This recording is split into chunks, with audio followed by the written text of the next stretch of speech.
今天我弟妈咱们要盘的这部剧，它的离谱程度堪称是 YY 网文照进现实的究极缝合怪。我看完之后头快要裂开了，强烈建议纳入年度烂片教材。开局女主拉娜就是一个叠满了 debuff 的怨种，身为豪门大小姐却又聋又哑，还摊上个黑道起家的家族，天天被人追杀。好在她有个绝绝子的保镖，也就是咱们的男主史蒂芬。俩人有个约定，只要共同经历100次刺杀，男主就给他一个机会。我直接好家伙，这啥子恋爱 KPI 啊，搁这打游戏刷成就呢。今晚就是第99次，眼看就要通关了。果不其然，反派如约而至，把他们逼到死路。就在这千钧一发之际，女主为爱冲锋，替男主挡下致命一击，然后华丽丽的倒下了。看到这儿，我心想，虽然土，但到目前为止也没啥太出格的操作。然而接下来这一幕直接震撼我一整年。女主在医院醒来，我的妈，脑袋被砸了一下，不仅没死，反而把耳聋口哑给治好了，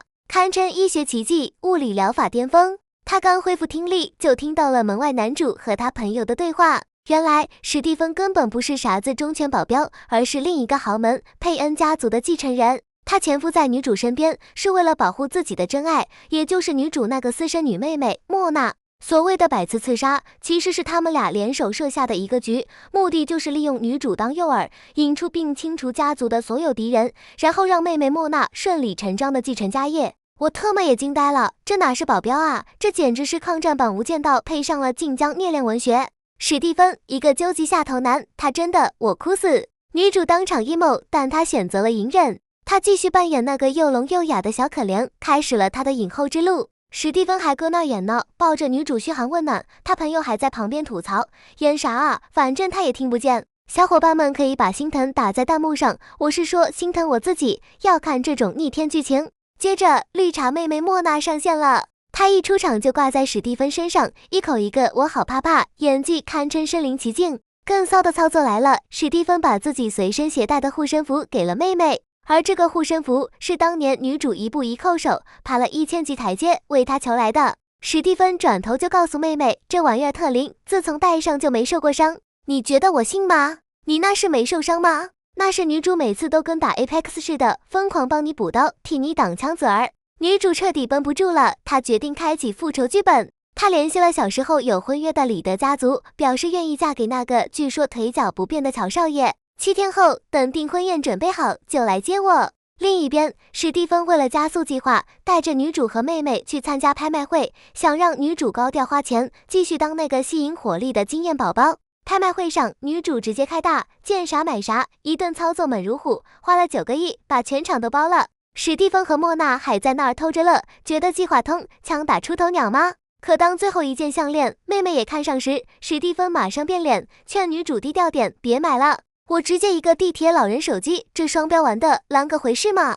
女主哪受这气，直接加价1个亿。就在妹妹气急败坏要打电话告状时，一个神秘的佩恩先生出手，拍下项链送给了莫娜。莫娜当场心花怒放，以为自己魅力无边，吸引了顶级富豪。而这个所谓的佩恩先生就是史蒂芬本人。他用自己的身份给小三的女儿撑腰，还骗她说人家暗恋他。这操作骚得我脚趾抠出一座3室一厅。你以为这就完了？更离谱的还在后头。他们去夜店玩，结果冲进来一帮催债的，指名道姓找莫娜。莫娜欠了人家1000万，她吓得花容失色，立马指着女主对史蒂芬说，他们是家族的敌人，是来找姐姐的。史蒂芬这恋爱脑，想都不想就信了，还深情款款地告诉女主，这是第100次了，你快跑，我们马上就能在一起了。然后他对着催债大哥一指，说他才是莫娜。我的妈，这堪称致命空大，直接把队友卖了。妹妹莫娜更是重量级，在背后推了女主一把，让她去替自己下地狱。被背叛的女主在梦中回忆起母亲被父亲和闺蜜小三联手害死的场景，新仇旧恨加在一起，她彻底黑化。她反手给了莫娜一巴掌，结果史蒂芬为了给心上人报仇，竟然绑架了女主，让人还了她100个耳光。女主被折磨得不成人形，她躺在病床上发誓，等她回来，所有人都得后悔。3天后，史蒂芬要举办一个盛大派对，准备公开自己佩恩继承人的身份，并向莫娜求婚。他还特地跑来告诉女主这个惊喜。可他哪晓得，莫娜早就看不上他这个臭保镖了，一心想着那个神秘的佩恩先生。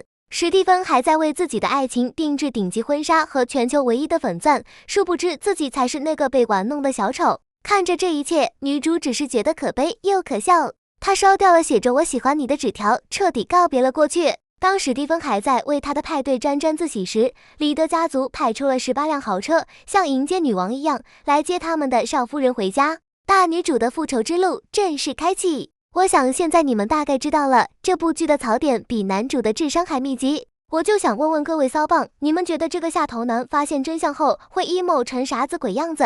把你的想法打在弹幕上，咱们下期接着盘。